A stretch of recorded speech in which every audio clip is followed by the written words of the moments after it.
Bonjour. Mon thème, c'est la personnification. J'ai toujours expliqué que la personnification, c'est quand on fait parler un objet, un animal, comme si c'était des personnes. On leur donne la parole. On dirait, c'est eux qui parlent à la place, à ma place. Moi qui explique, mais c'est la personnification, c'est la lettre, là, on parle de la lettre E, c'est elle qui va parler à ma place.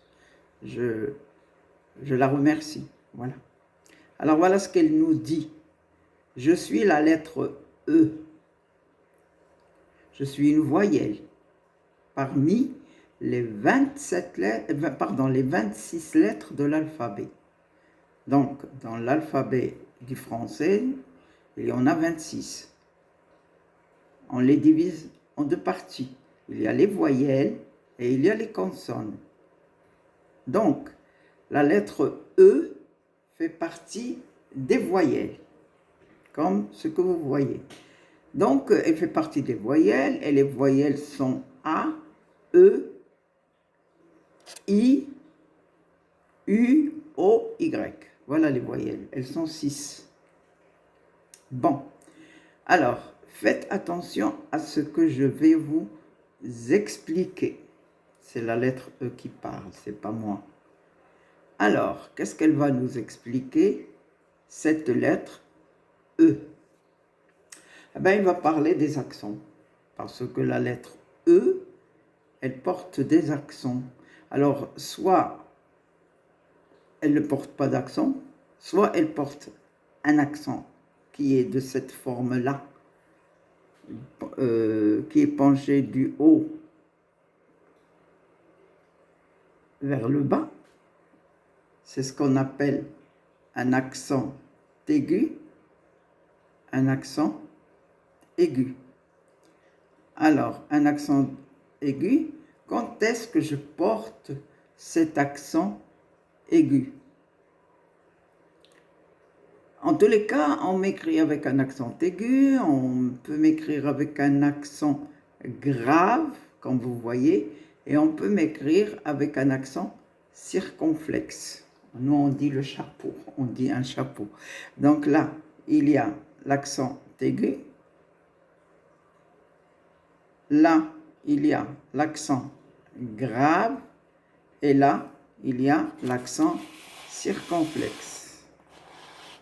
Voilà, je recommence, l'accent aigu, il est là, l'accent grave et l'accent circonflexe, comme vous voyez ici. Voilà, l'accent circonflexe, le chapeau. C'est bon? Je vais vous faire une petite remarque. Parfois, je ne porte pas d'accent.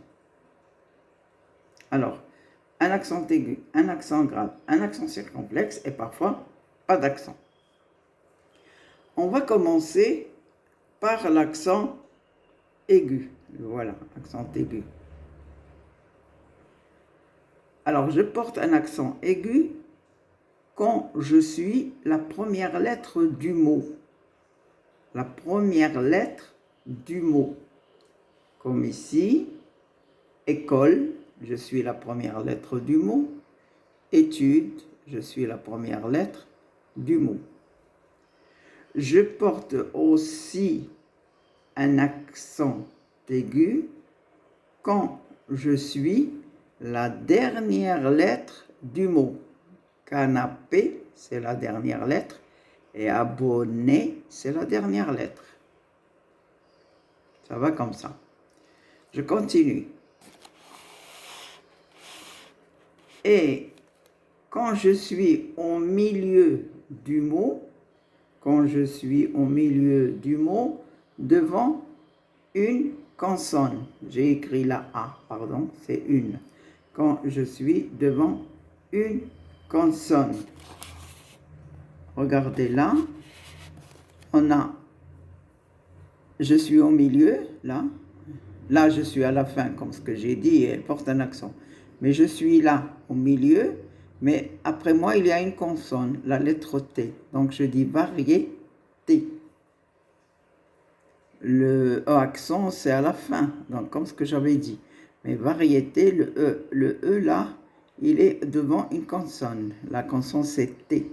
Réfléchir, Ré, E accent aigu, la consonne F. Et puis, réfléchir, la consonne C. Au milieu d'un mot, devant des consonnes, comme ce que je viens de montrer.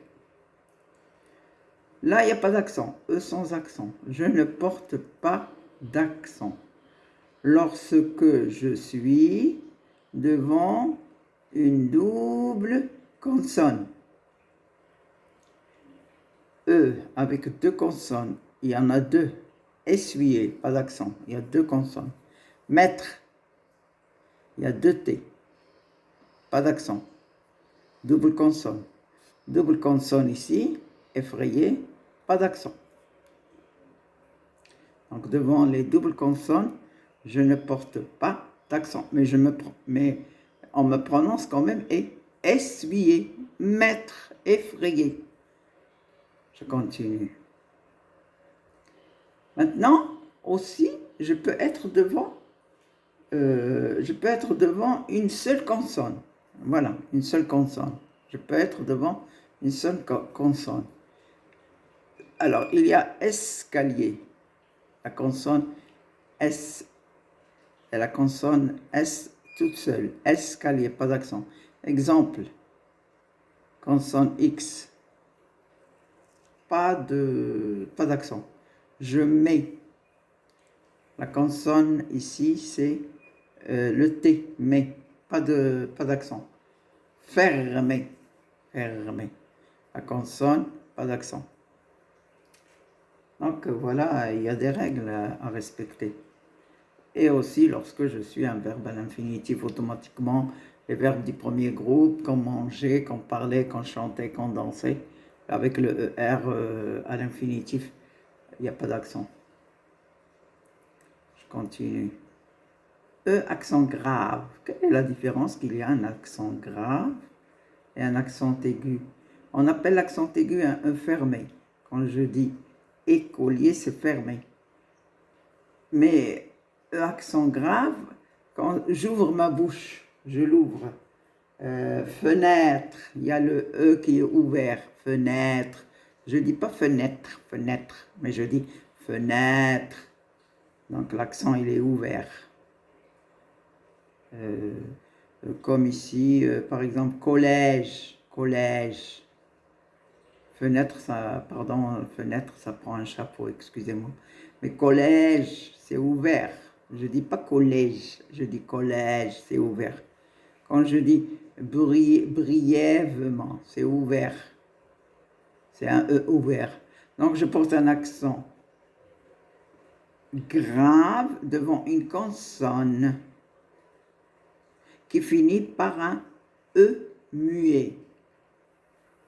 Alors, collège, voilà l'accent grave, voilà la consonne c'est G, et le E muet, c'est-à-dire je ne le prononce pas, un E muet. Brièvement, alors l'accent grave, VE, brièvement, là le E il est muet, je ne le prononce pas. Là je mets un accent grave. Je passe à la dernière règle, E, accent circonflexe. Nous, on dit c'est le chapeau. On met un chapeau. Il y a beaucoup de voyelles qui prennent un chapeau. Il n'y a pas que le E. Mais le E, il prend un chapeau. Voilà. Là, il n'y a pas de règle précise. Dans l'ancien français, dans les anciens mots en français, on a dû supprimer une lettre pour la remplacer avec un chapeau. Parce que le mot « âne », dans l'ancien français, on disait asn, asn. On a enlevé le S et on a mis le chapeau à A. Quand je dis fête, dans l'ancien vocabulaire, c'était fieste, fieste. On a enlevé le S et on l'a remplacé par le chapeau. Voilà, c'est tout ce que j'ai à dire sur